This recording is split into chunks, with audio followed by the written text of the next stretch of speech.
Крайният резултат в този двубой в централната ни емисия, Андрей. Благодаря ти, Сашо. Да припомня още веднъж, финалът за УЕФА по БНТ 1 на живо, а ние завършваме с нещо различно. Тройно юбилей чества столичното основно училище доктор Петър Берон в навечерието на най-българския празник, Деня на българската просвета и култура и на славянската писменост. 210 години от рождението на патрон Ос, 185 години от издаването на римния буквар и 85 от основаването на училището. Спомени, емоции и много цветя. Това се случва, когато училищният звънец събере бивши и настоящи възпитаници, учители и родители. Обединява ги вечния стремеж на човека към знанието, желанието на хората да се докоснат до стойностни, вечни, непреходни неща.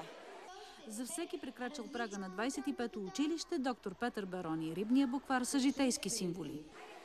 В рибния буквар има поучения, има 8 раздела. Те се включват аритметика, математика, човек природата.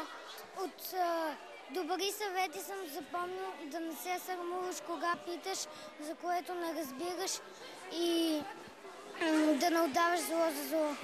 Повече от 300 деца от 1 до 8 клас се учат сега в 25-то. Пред препълнената зала с много настроение те демонстрираха завидни актьорски умения.